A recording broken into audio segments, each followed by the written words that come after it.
In our demonstration of kinematics and conservation of momentum, we placed a cart with a compressed spring up against a wooden block. The mass of this block was the independent variable as we cut them and weighed them with a triple beam balance. Once all the blocks were weighed, we adjusted the height of the ramp so that it was exactly 1 meter off the ground. This meant that the time spent in air was a constant value.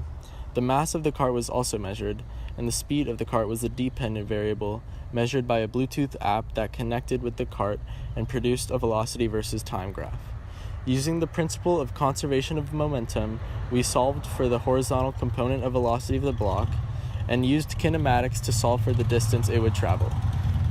The actual value of horizontal displacement was recorded by filming a slow motion video above the ruler, so we could pause the video where the block struck the ground and record it. For each mass, we conducted 3 trials and averaged the horizontal displacement.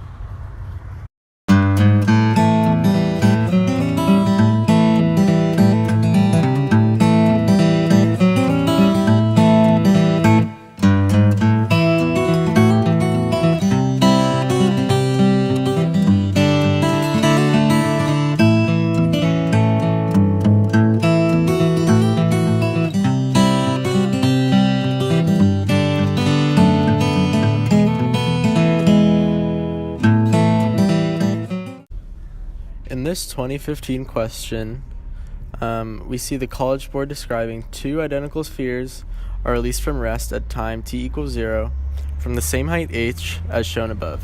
Sphere A has no initial velocity and falls straight down. Sphere B is given an initial horizontal velocity of magnitude v and travels a horizontal distance d before it reaches the ground.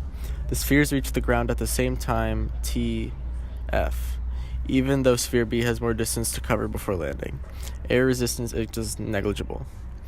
So we did the same kind of project, except instead of using spheres somehow launched, they don't describe how, we use a cart, a vernier cart, that has a compressible spring that could explode off of a wooden block, and the 2 objects would travel in different directions with the cart collecting its own velocity versus time graph.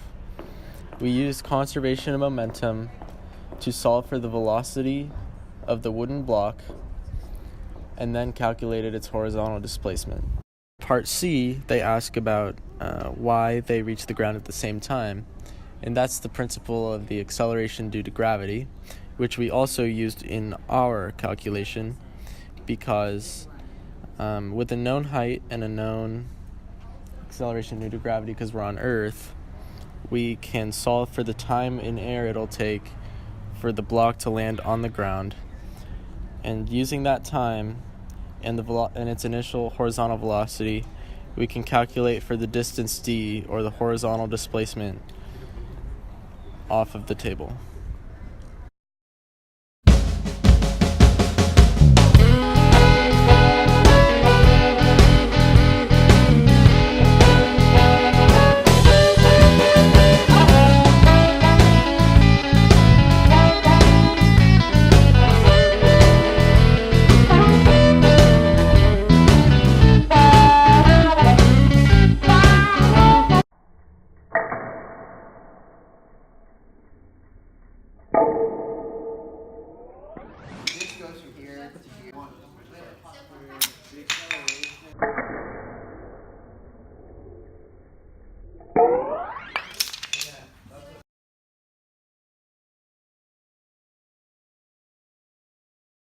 After conducting our experiment, we noticed that most of our trials had a smaller measured value for the horizontal displacement than the calculated value. This could be due to friction and air resistance.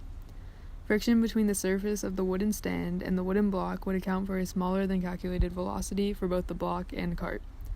Air resistance on the falling block would similarly account for a smaller velocity. Because velocity and horizontal displacement are directly proportional, a smaller velocity would mean a smaller horizontal displacement. A smaller velocity means momentum is lost in the system. On average, our percent error was about negative 4.186%.